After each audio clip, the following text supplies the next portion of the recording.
Buenos días a todos. Vamos a continuar con los trabajos de este séptimo encuentro de experiencias del conocimiento en manejo de recursos naturales.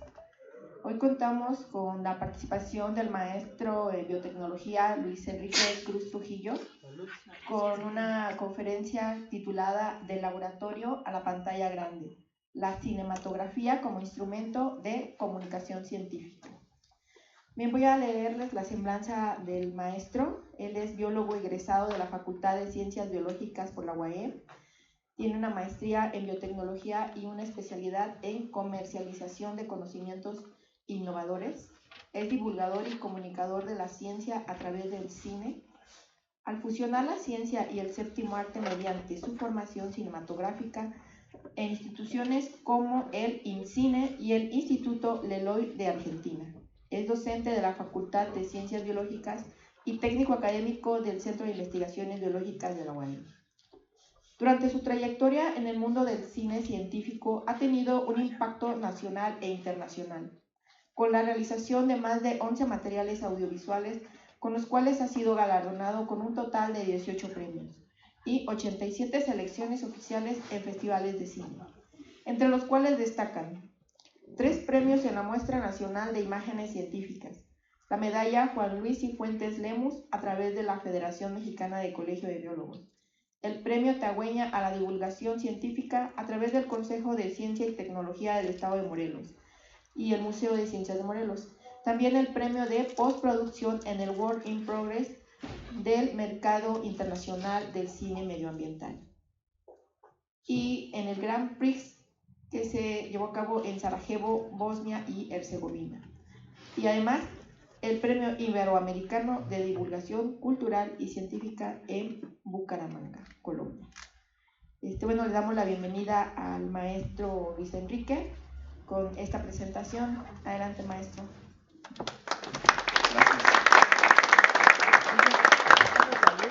Bien, bueno, muchas gracias, maestra Pati. Bueno, vamos a comenzar.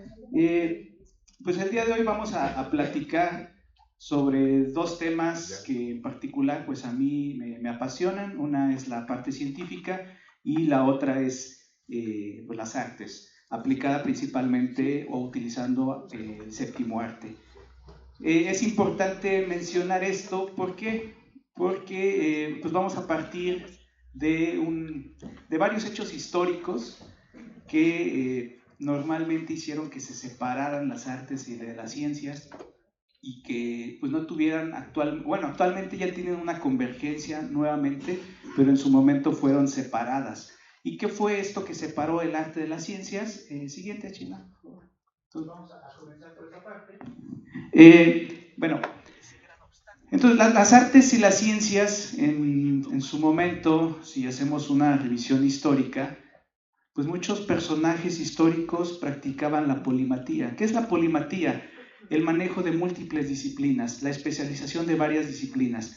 Sin embargo, los hechos históricos, principalmente en el siglo XVIII y XIX, sobre todo en el XIX, con la utilización o la generación de armas para la Primera y Segunda Guerra Mundial, hace que se separen las artes y la ciencia, y por esta razón se empieza a ver una especialización únicamente en ciertos temas en específico.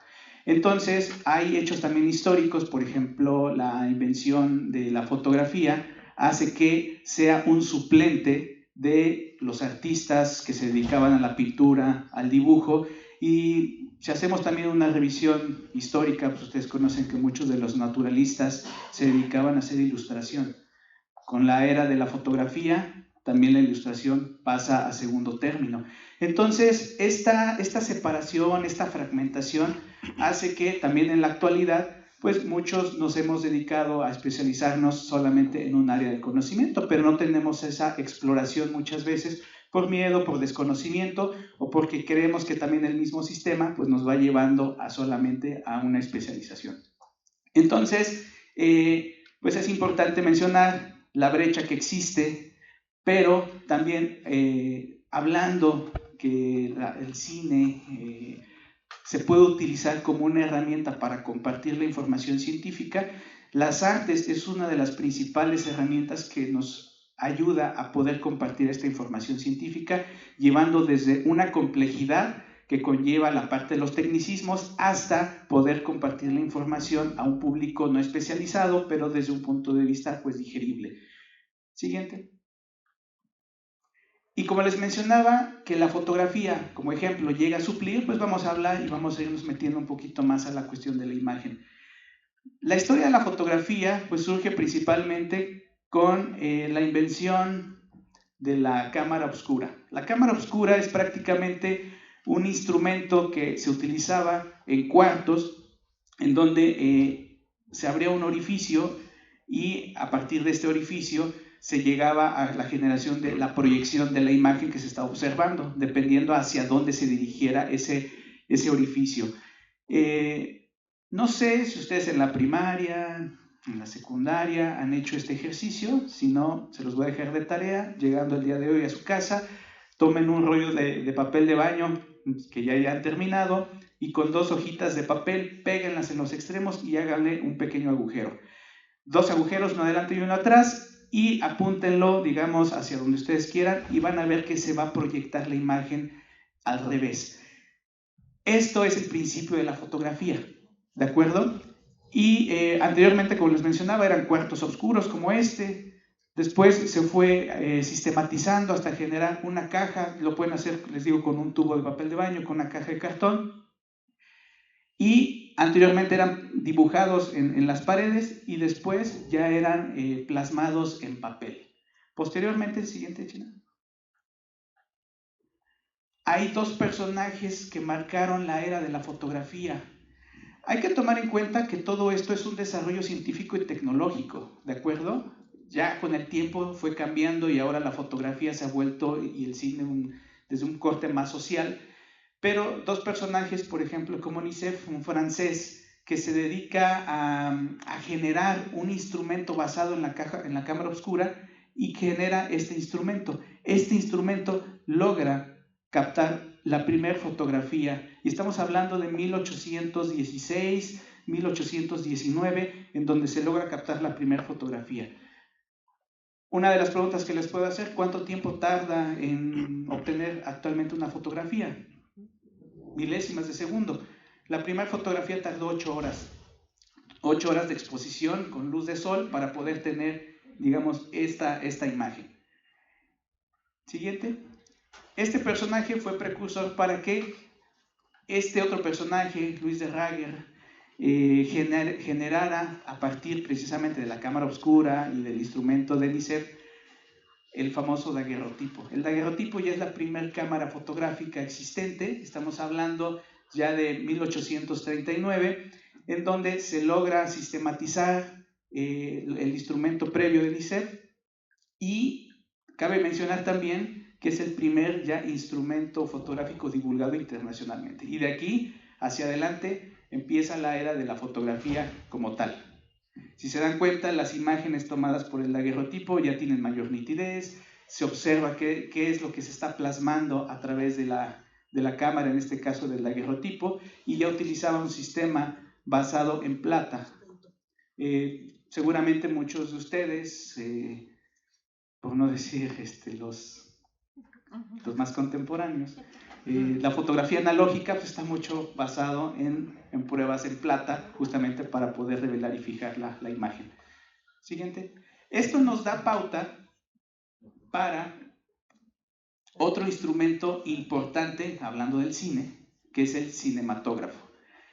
La fotografía es el precursor del cine, y 2 personajes importantes que marcaron la era del cine son los hermanos Lumière. Si se dan cuenta, 2 franceses crean la cámara principal, que es el daguerrotipo, y 2 franceses son los que crean el cinematógrafo. De hecho, en la actualidad, el mejor cine que se hace en el mundo es en Francia. Y estos personajes crean el cinematógrafo en 1895. Hay que tomar en cuenta que la era del cine que nosotros conocemos surge en este periodo, en esta época. Sin embargo, un historiador italiano, Virgilio Tosi, publica un libro que se llama El cine antes de los Lumière. en donde él hace una investigación, una exploración de realmente qué existió antes de que ellos inventaran el cinematógrafo. Y nos habla principalmente de este cine científico, este cine de investigación con la intención de generar imágenes para poder tener evidencias científicas, y esto servía para poder explicar la ciencia. Muchas de las investigaciones que se hacían era estudiar los movimientos, la parte motriz de las enfermedades, cómo volaban las aves, cómo es que se construían incluso y volaban los aviones. Absolutamente todo, esta parte ayudaba a tener un registro. Y había una cuestión, ya si ustedes quieren involucrarse más en la fotografía y en la historia, bueno, ustedes ya seguramente es fácil para ustedes responder la pregunta, ¿no? Pero una de las cuestiones que se hacía antes era un caballo al momento de correr mantiene al menos una pata en el suelo, o las 4 patas se mantienen en el aire cuando corre. Esta era una de las grandes incógnitas. ¿Cómo se resolvió? A través de la fotografía.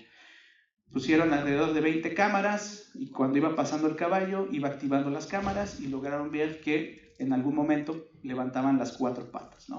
Y esto era con fines de investigación. Siguiente. Bueno, antes de... Ya tomando en cuenta esta parte de la comunicación de la ciencia y de la divulgación, más adelante voy a mencionar a uno de estos personajes que es Iván Trujillo. Iván Trujillo, en una de sus publicaciones, que es un cineasta científico también, menciona que los hermanos Lumière son los primeros divulgadores de ciencia a través de las imágenes en movimiento, porque el cinematógrafo no se inventó para entretener. En realidad el cine no se inventa para entretener, se inventa para poder mostrar imágenes fijas o en movimiento con fines obviamente científicos y tecnológicos, y sobre todo para que vieran que un instrumento podía proyectar este tipo de imágenes. Siguiente. Y ya entrando pues más en materia entonces sobre el cine científico, este cine que se utiliza con fines de investigación, nos habla aquí Vélez. Si se dan cuenta también es una cita relativamente antigua, pero es una de las clásicas, sobre todo en este tipo de temas, en donde nos menciona que el cine científico, para que el cine científico cumpla una función de divulgación y de comunicación, en este caso científica, que permita popularizar la ciencia, es necesario conocer y examinar bajo condiciones culturales, técnicas y artísticas el cómo se pretende utilizar las cintas o las películas. Digamos que para poder compartir la información científica necesitamos tomar en cuenta a través del cine la parte cultural, la parte técnica y la parte artística. Siguiente. Ahora, dentro del cine científico, pues vamos a tener, hay una discusión muy grande, y me ha tocado estar en foros como en la Filmoteca de la UNAM. Obviamente allá tenemos la escuela de cine, de cinematografía, y en donde hay una de los cuestionamientos: ¿realmente el cine científico existe? ¿Sí o no? Porque se considera que el cine es más social. Sin embargo, con la revisión y estos personajes como Virgilio Tosi, pues nos aterriza que realmente el cine científico es el primer subgénero que existe de todo el cine, y esto se va a dividir en varios puntos: cine de divulgación, cine de enseñanza y cine de investigación. En este caso nos vamos a basar más esta plática en el cine de divulgación, y necesitamos aterrizar para que estemos en el mismo tenor, que la fotografía y el cine pues surgen de la ciencia y para la ciencia. En el caso de los hermanos Lumière en adelante ya surge más de entretenimiento. ¿Y qué toma en cuenta el cine científico? Investigación, la imagen y sobre todo el rigor científico. Siguiente. De aquí nos damos un brinco grande de Francia, regresamos a México. ¿Y cuándo surge entonces la era del cine en México? Realmente después de la invención del cinematógrafo, que fue en 1895, llega un año después a México, principalmente por este personaje, que es enviado por los hermanos Lumière a México. Durante el Porfiriato llega este cinematógrafo y Porfirio Díaz se lo cede a el doctor Urrutia, que era su médico de cabecera, y se empieza a utilizar el cine o el cinematógrafo para filmar operaciones quirúrgicas. Realmente lo que hacían, y no solamente en México, sino en todo el mundo, se utilizaba el cine para poder hacer una coreografía de las cirugías.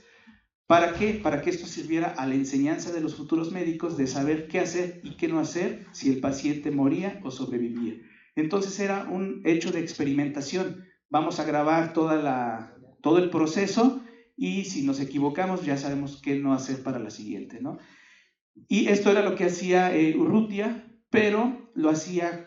realmente Urrutia era el médico, pero quien realmente hacía la toma de imagen era Guillermo Kahlo, que seguramente le sonará, fue padre de Frida Kahlo, y en realidad, o técnicamente estaríamos hablando que el primer fotógrafo científico, cinematógrafo científico en México fue Guillermo Kahlo.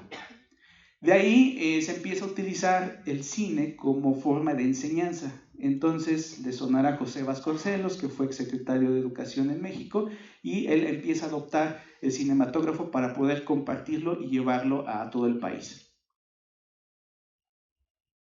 Pero también una de las preguntas que nos hacemos, ya tomando en cuenta estos personajes que llegan a México, o que llegan a México y traen el cinematógrafo y se empieza a utilizar, realmente cómo se hace el cine científico, sobre todo para la parte de comunicación de la ciencia.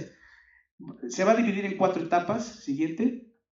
El primero de ellos es la preproducción, en donde esto puede aplicar no solamente al cine, sino a otro tipo de instrumentos o herramientas que utilizan ustedes para divulgar talleres, conferencias, exhibiciones, etcétera, etcétera. Necesitamos primero manejar varios lenguajes. Si yo quiero hacer cinematografía, entonces deben de manejar el lenguaje científico, pero también deben de manejar el lenguaje cinematográfico. Si alguien quiere hacer cómic, tiene que saber de ciencia, pero también tiene que saber de cómics. Si alguien quiere hacer radio, pues tiene que saber de ciencia, pero al mismo tiempo saber de radio. Y así sucesivamente. Entonces tomamos en cuenta manejo de varios lenguajes, investigación con asesores científicos, definir un público meta. ¿Por qué? Porque muchas veces hemos escuchado en la ciencia, hice o preparé mi conferencia, mi taller para el público en general. En realidad el público general no existe. Los públicos generales son muy fragmentados, muy segmentados. Entonces necesitamos definir siempre un público meta. Mantener el rigor científico y tener una base, algo que permita compartir la información, y en este caso para el cine es un guión o un argumento que empatice con el público. Hay que tratar siempre, muchas veces les ha pasado, platican, hacen un taller, una exhibición, y pues ven que el público está disperso. ¿Por qué? Porque no se logra empatizar con el público. Entonces es importante retomar a qué público voy a compartir la información, ¿de acuerdo? Y obviamente una planeación para poder llevarlo. Todas estas etapas de preproducción se llevan a cabo para poder pasar a la etapa de producción, en el caso del cine, donde viene la filmación, pero es utilizar una gran cantidad de técnicas fotográficas y cinematográficas que ayuden a tomar las evidencias que en muchas ocasiones desconocemos, no podemos ver a simple vista. Entonces el cine es una gran herramienta para poder tener estas evidencias en imagen.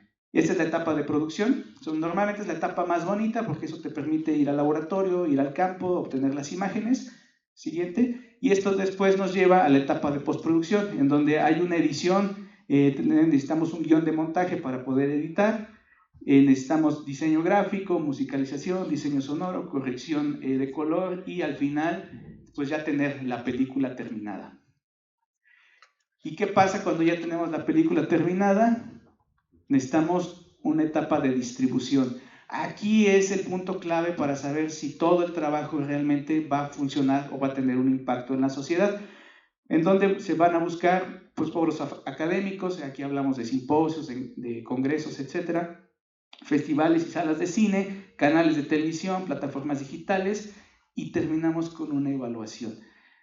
Más adelante vamos a mencionar a una cineasta científica, pero ella menciona, Ana Cruz, ella dice, si ustedes solamente dan una plática, una conferencia, no es divulgación. La divulgación científica termina cuando hay una evaluación. Hasta la evaluación nosotros podemos decir si estamos generando o no divulgación de la ciencia.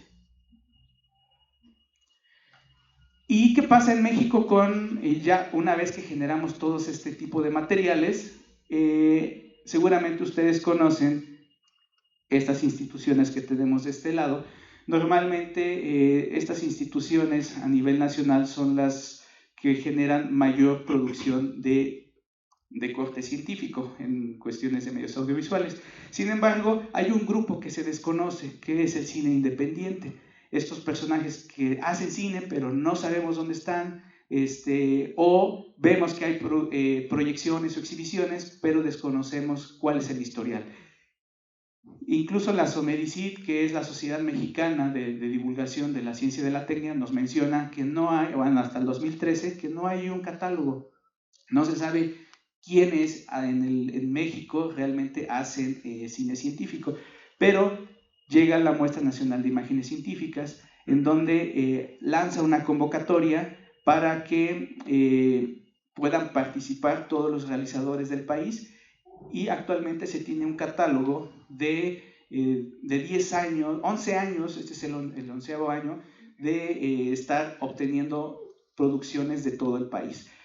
Pero aún así no está plasmado, no está publicado. Pero realmente si queremos saber quiénes son los productores o realizadores de cine científico, Múnich es un reservorio principal. Siguiente. Y ahora sí, o sea, hablando de qué es el cine científico, cómo se hace el cine científico, quién hace cine científico, conocen a personas que hagan cine científico. Estos son cineastas científicos contemporáneos en México, y el primero de ellos que está de este lado es el biólogo Iván Trujillo. Él estudia biología, después estudia cine y se dedica a crear contenido cinematográfico de corte científico. Y ustedes conocen los premios Ariel, que es un similar a los Oscars en Estados Unidos, pero aquí en México, y es el primer biólogo en la historia en ganar un premio Ariel con un documental llamado Mariposa Monarca. Estamos hablando del 86.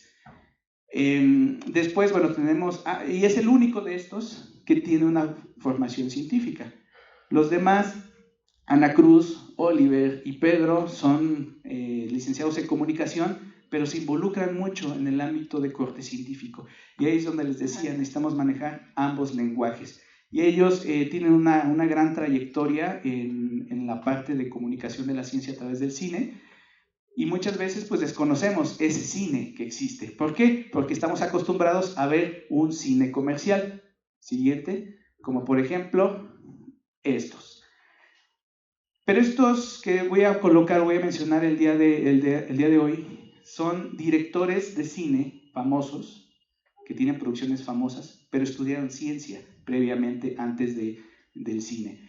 Uno de ellos es David Cronenberg. Él estudia biología, después estudia literatura. ¿Y han visto La Mosca?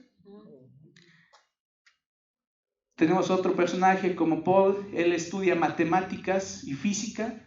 ¿Han visto Robocop? Yo creo que no tenemos que... James Cameron no es uno de los personajes más influyentes del cine en la actualidad. Él estudia física, y pues yo creo que no hay que... Basta con mencionar sus películas, ¿no? Michael estudia medicina, y han visto Parque Jurásico. Él es el escritor de la novela de Parque Jurásico, que después es adaptada para que sea dirigida por Steven Spielberg. Si se dan cuenta, las ciencias y las artes siguen convergiendo, siguen teniendo una interacción. Y el hecho de que hayan estudiado ciencia y después hayan ejercido o dedicado a la parte de la cinematografía, pues ¿qué nos deja? Realmente que también el científico tiene mucha conexión con la parte artística, ¿no? Curiosidad, rigurosidad, pues tiene muchos adjetivos calificativos similares, ¿de acuerdo? Pero también esto que nos deja, que realmente nosotros podemos compartir la información científica a través del cine. Pero, ¿por qué pongo este contraste? Porque los anteriores, la diapositiva anterior, hacen cine científico. Este es cine de espectáculo, ¿de acuerdo? Aunque tiene bases científicas, pero no deja de ser ciencia ficción. Una vez que escuchamos el término ciencia ficción, hay que tomar, y seguramente ustedes han escuchado o han visto una película y empiezan a criticar, ¿no? Empezamos a criticar. No, es que esto no pasa, es que esto no, sí, pero ya hay que estar predispuestos. Si dice ciencia ficción, ok, ya sabemos que el 50%, el 60% de lo que estamos viendo no es cierto, ¿sí?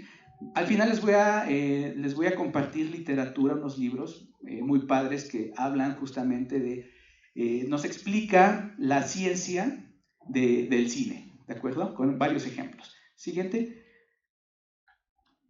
Otra diapositiva, en donde, bueno, tenemos allá a George Miller, estudia medicina, y supongo que conocen a la franquicia de Mad Max, ¿no?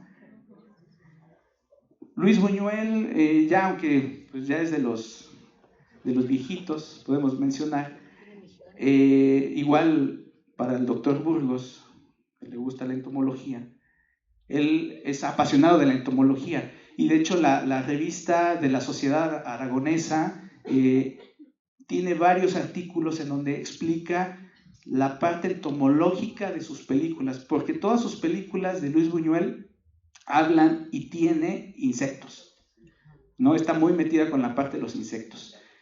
Y de este lado tenemos a la doctora Valerie, ella estudia biofísica, tiene una maestría en biociencias en Harvard, y pues trabaja y es directora de la serie de Star Trek, de la serie, no de la película. Y finalmente tenemos a Rachel, ella pues estudia matemáticas y supongo que han visto las películas de Freddy Krueger, ¿no? Entonces, si se dan cuenta, está esta vinculación, esta mancuerna de ciencia y de cine. Siguiente. Quiero hablar de un caso particular, hablando de este cine comercial. El caso Christopher Nolan. ¿Conocen a Christopher Nolan? Como películas Batman, ¿no? Christopher Nolan no es científico. Él estudia literatura inglesa en Inglaterra, pero una de sus películas, Interestelar, ¿ya la vieron? Si no la han visto, véanla, Interestelar. Esta película tiene algo muy particular. ¿Por qué? Porque es de las pocas películas que con ellas se publican 2 artículos científicos. Aquí se los cito, ustedes los pueden buscar en el 2015, en donde él, para hacer esta película, se asesora con el Premio Nobel de Física, el Dr. Kip, para poder representar los agujeros negros en el espacio a través de sistemas computacionales. Esto nos llevó, la película tiene una inversión de 167 millones de dólares, y para ello pues se necesitó generar sistemas computacionales, programas muy potentes para poder desarrollar esta imagen, esta secuencia, en donde para poder hacer un render tiene que ver mucho con el procesamiento de imagen. Para procesar, por ejemplo, un solo fotograma, que es una imagen, tomaba incluso hasta 100 horas. Un segundo puede llevar un trabajo de procesamiento de 100 días. Un segundo ya en la pantalla pues requirió alrededor de 2.400 horas de procesamiento, y se utilizaron alrededor de 800 terabytes de todo el trabajo. ¿Qué nos dice esto? A lo mejor, si no estamos involucrados en la parte computacional, esto es una monstruosidad, ¿sí? Incluso en una entrevista el doctor Kip menciona, nosotros no viéramos, y si se dan cuenta, años después sale la primera fotografía de un agujero negro. Entonces hacen una comparación y ven que era completamente idéntica. Y habla el doctor Kip, donde menciona que no hubieran podido llegar a la recreación del agujero negro porque los presupuestos para la ciencia no les alcanzarían. Entonces, por eso les digo, la película costó 167 millones de dólares, recaudando más de 700 millones de dólares. ¿Cuánto pueden tener en la investigación, bueno, los investigadores, de recursos para poder generar investigación? Es muy poco, ¿no? Entonces, en los artículos científicos, si los buscas, pues, viene Christopher Nolan, ¿no? Lo mencionan mucho, porque también, pues, gracias a él se logró generar este avance tecnológico importante. Siguiente. Y ya partiendo, también hablando de que pues esto es una plática también de un encuentro de experiencias, pues me gustaría platicar dentro de todo esto qué hemos hecho nosotros en el ámbito del cine científico, de la imagen científica.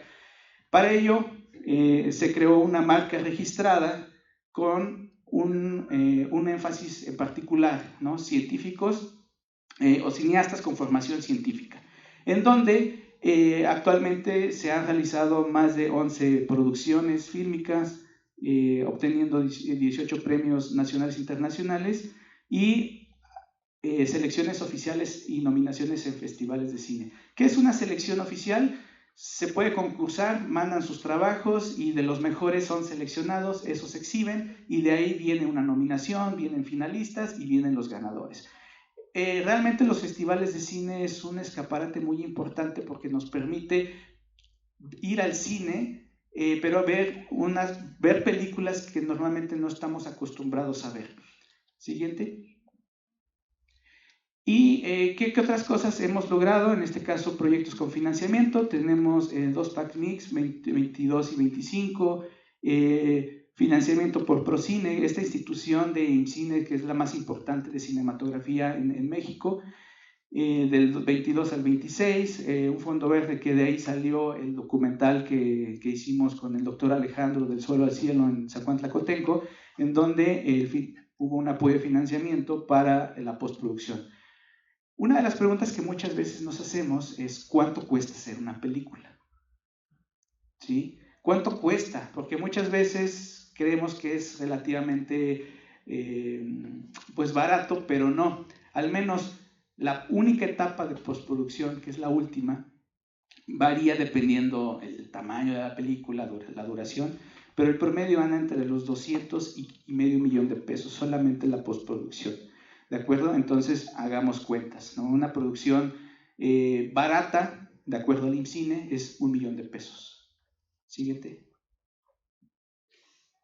Y las piezas que hemos logrado a partir del 2017, para mí le tengo mucho cariño a este documental que hicimos en el 2017, porque ese nos dio, pues fue un parteaguas, ¿no? Sobre todo ya aterrizando en el campo del cine científico. Ahí tuvimos la oportunidad de trabajar con el profe Trejo, que está de este lado, que nos apoyó y realmente ese documental le dio la vuelta al mundo y a partir de ese momento es una era que empezamos a desarrollar más producciones cinematográficas, principalmente corte documental científico y que hemos logrado llevar no solamente a festivales de cine, sino a la televisión, salas, museos, entre otros, ¿no? Siguiente.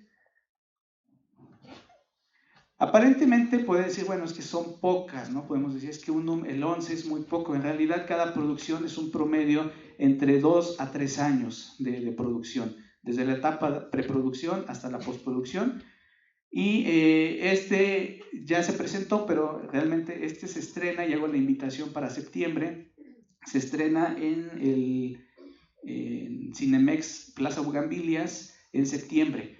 Entonces, bueno, en el Festival de Cinema Planeta, y les comento que estamos llevando los materiales no solamente a nivel institucional, sino también alcanzando foros para poder llevar un cine completamente diferente. Siguiente. Y bueno, ahí está el profe Trejo. Hemos alcanzado los canales de televisión, principalmente Canal 22, Canal 14, Canal 21, que es Ciudad de México, y un canal local en Puebla. Llegar a la televisión realmente es complejo, la televisión es muy cara.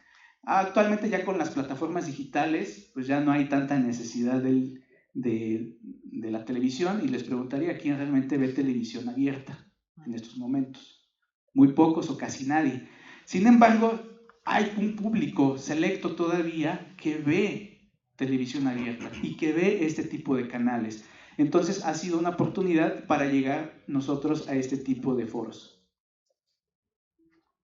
Y si hacemos una revisión en mapa en donde hemos estado, en donde se han proyectado, realmente hemos tocado casi los 5 continentes. Nos falta Oceanía, pero las producciones que hemos hecho se han presentado en múltiples países en todo el mundo.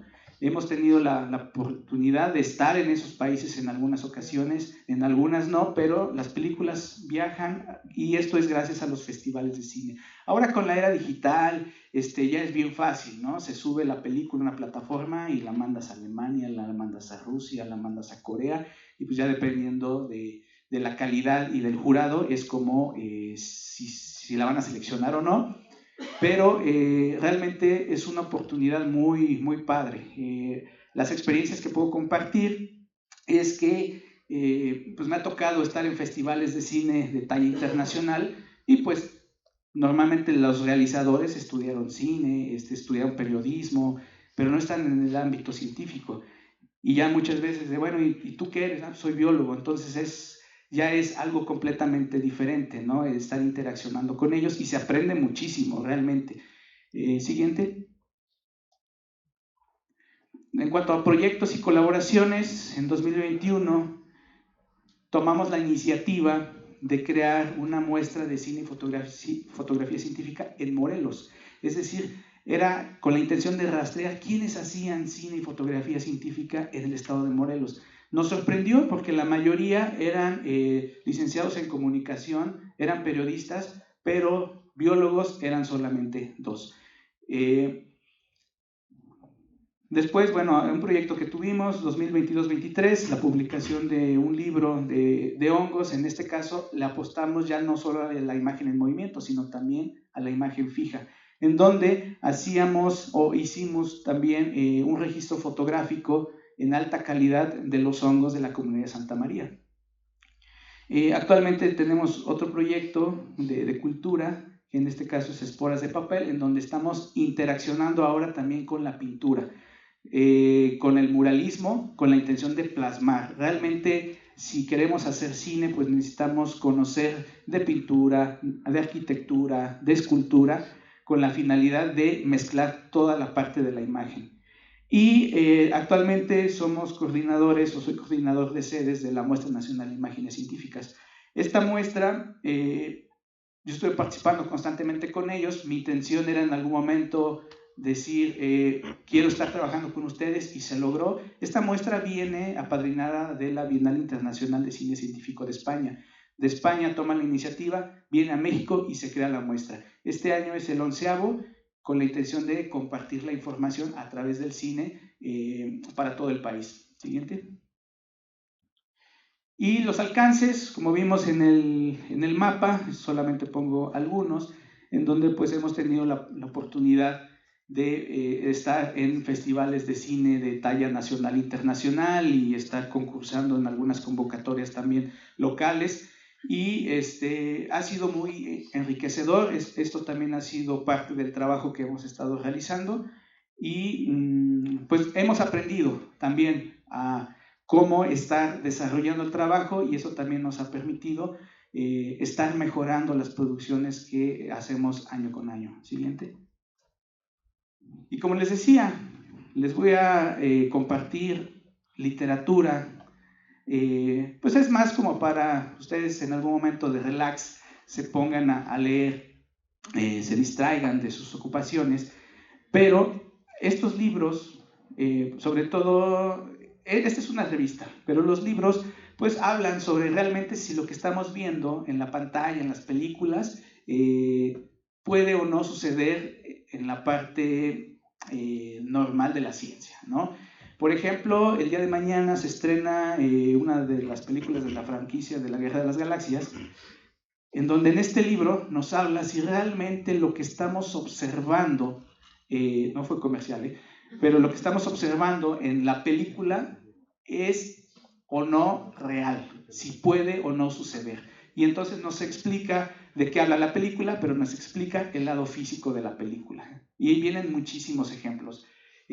Otro muy clásico es el del Hombre Araña, en donde la araña muerde a Peter Parker y se convierte en el Hombre Araña, ¿no? ¿Realmente eso sucede en el ámbito pues de la naturaleza? No, porque ¿qué pasa? Muerde y hay proteínas, hay enzimas, entonces no hay una recombinación genética. Todo eso lo explican en estos libros. Y en esta revista que publica la Academia Mexicana de Ciencia, hay un catálogo de 100 películas con temáticas científicas. Entonces, si un día no tienen nada que hacer, aviéntense un maratón de todas las 100 películas que publica la revista o de la Academia Mexicana de Ciencia. Es muy interesante, en realidad. Otro pues, nos habla de las matemáticas en el cine. Siguiente. Otros títulos, allá nos pone Einstein contra Depredador, en donde también nos habla de la ciencia que existe en este tipo de películas. Y así sucesivamente, ¿no? Hay revistas como esta es Saber Más de Morelia, en donde tiene una sección en donde ustedes quieren publicar en la revista, está la sección de cinematografía, para que ustedes hablen de cine desde el punto de vista científico. Siguiente.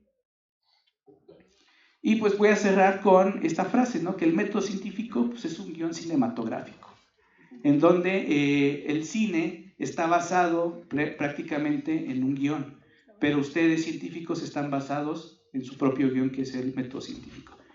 Siguiente. Y pues por mi parte sería todo. Muchas gracias.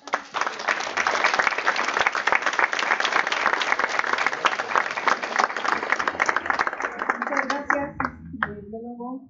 Muy interesante su plática. Ahora vamos a la siguiente etapa de los comentarios, felicitaciones, preguntas. A ver quién dice yo. A ver allá. Héctor. Bueno, hola Quique.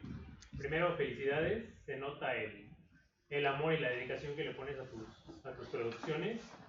Yo quisiera saber en toda esta trayectoria que has tenido, ¿cuál es el mayor reto al que te has enfrentado, ¿no? En toda esta trayectoria tan larga y prolífica de cine científico.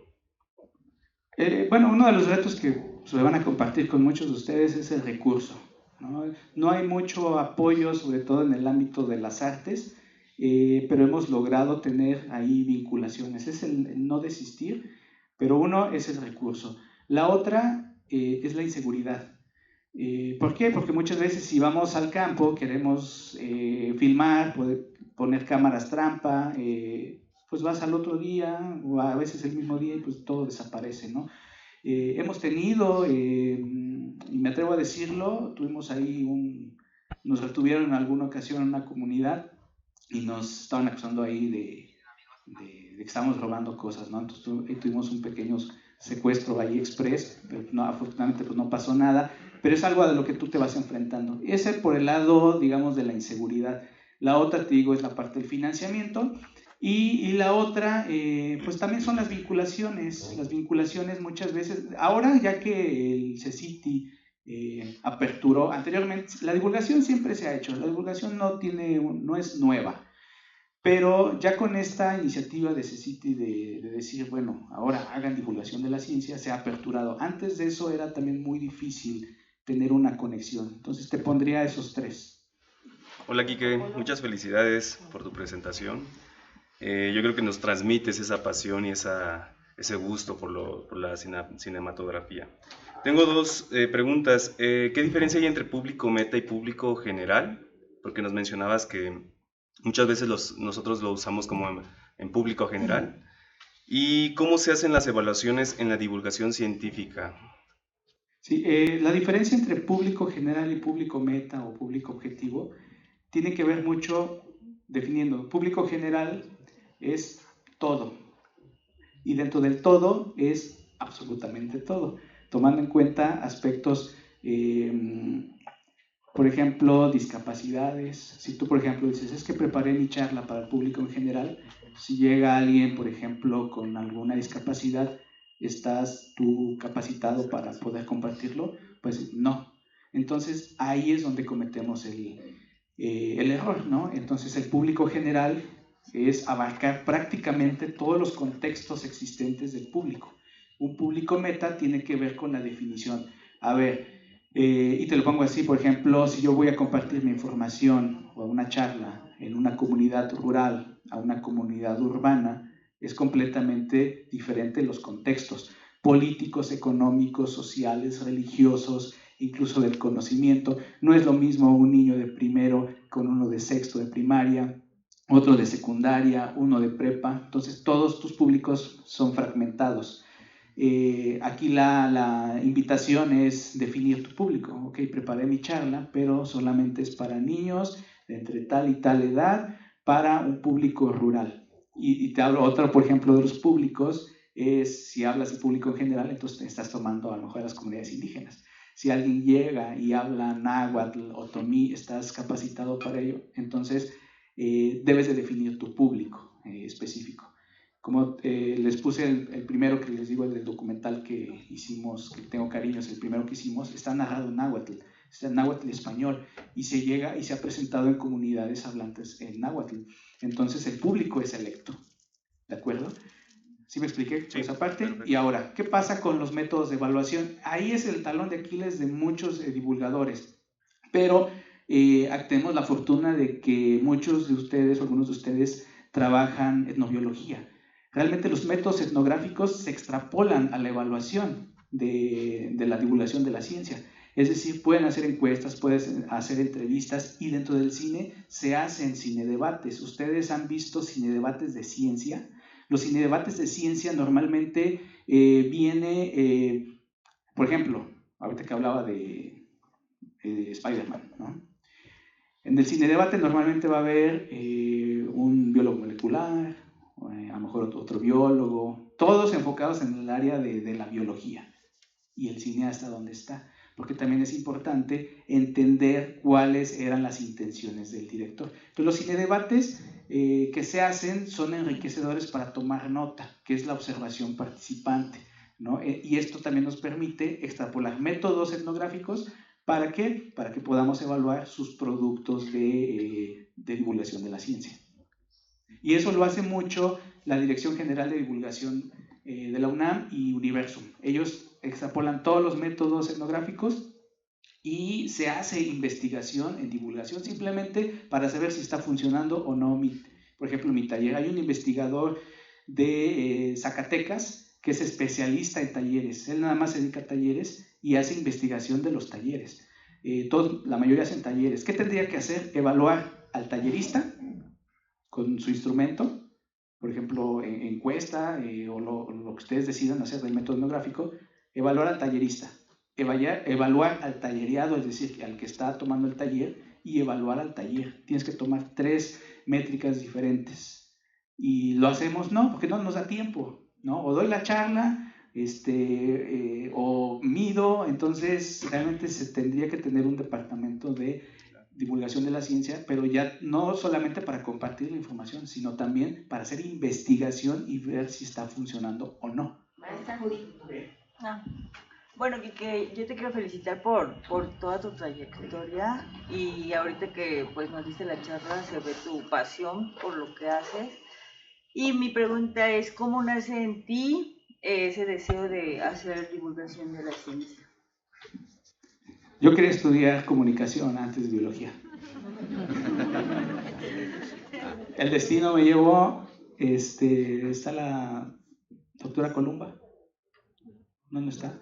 Bueno, su mamá, la doctora Columba, me dio clase en el preparatorio, y ahí pues me nace el gusto por la biología, pero estaba la espinita siempre de cómo vincular. Si se dan cuenta, antes de la era del cable, pues teníamos nuestra tele de antena de conejo, y aquí en el norte, sobre todo en Santa María, Canal 11, no se veía, eran puras rayas, y lo único que se podía ver era a veces en las noches, cuando todos tenían apagadas sus televisiones. Y ahí decía, yo quiero hacer documental, quiero hacer esto de naturaleza. Pues el destino me llevó después de la maestría, en donde veo que hay oportunidades, porque anteriormente también era muy caro estudiar comunicación, carísimo. Ahora ya es pues, más accesible, pero antes era muy caro. Y después de la maestría, los ahorros de maestría los tomo para poder estudiar cine. Y entonces ahí mezclo lo que les acabo de presentar. Pero anteriormente, y lo confieso, quería estudiar comunicación. Pero me considero alguien que no tiene facilidad de palabra, entonces yo siempre quería estar detrás en la parte de producción y dirección. Y eso es lo que me he especializado. Gracias.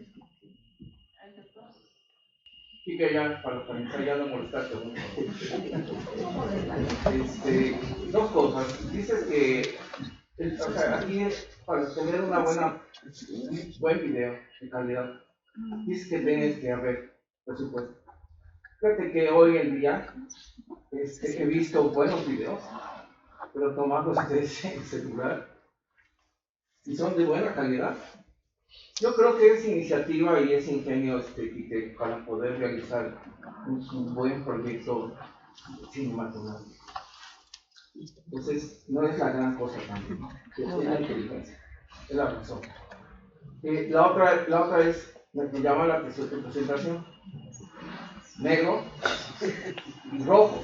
No me gustó tu rojo, con todo respeto. Pero tiene trasfondo. Y me gustaría que nos dijeras el trasfondo de tu presentación. ¿En la paleta de colores? Tiene mensaje. ¿Qué mensaje quieres dar? Porque dicen muchas cosas. Lo negro y lo rojo y lo blanco. Dicen muchas cosas. ¿Qué nos quieres decir? ¿O es secreto? No. Pues ya sabemos que el negro en la paleta de colores en el cine tiene que ver con elegancia, pero también el negro se utiliza mucho para evitar reflejos. Muchos me han preguntado aquí por qué siempre he visto el negro. Es por eso, para evitar reflejos. Y también, pues porque en el cine siempre está oscuro. ¿Sí va por ahí? Y las palomitas, pues porque se necesitan. Y el rojo es pasión. Y es la pasión que les estaba transmitiendo ahorita. Y lo blanco es la pureza. La pureza que tengo.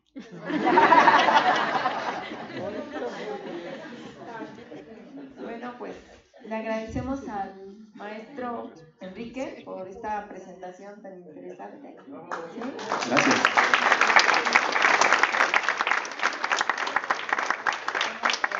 El director le va a entregar su reconocimiento. Buenos días a todos y a todas. Gracias, maestro Enrique, por compartirnos. Ya te lo han expresado, y particularmente pues también agradecerte por jalarme a este mundo, ¿no? Con algunos trabajos que hemos realizado recientemente en San Juan Tlacotenco. Por ahí tenemos pendiente un trabajo que hicimos en Tasco, Guerrero, con jubileros, que también yo espero que en algún momento podamos retomar y poder compartirles también este trabajo que se realizó en el Cerro del Huisteco, en Tasco. Y hacer extensiva esta invitación para que retomemos esa muestra que hace años iniciamos aquí en el estado. Yo creo que puede ser el momento, y hay condiciones también en diferentes instituciones que se pueden sumar a esta iniciativa. Entonces, pues ahí tenemos una tarea que podemos iniciar para fin de año quizás, o el próximo año. Muchísimas gracias, maestro Enrique. Me voy a permitir entregar un reconocimiento.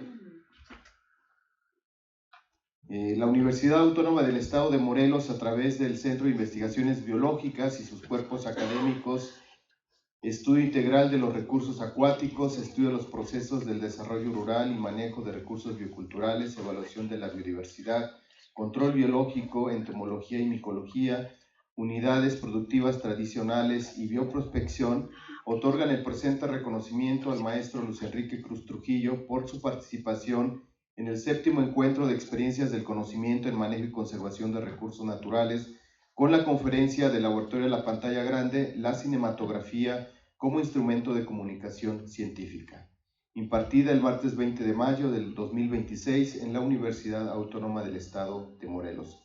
Rubrica la maestra Hortensia Colín como secretaria del centro, y un servidor, el doctor Alejandro García, como titular de la unidad académica.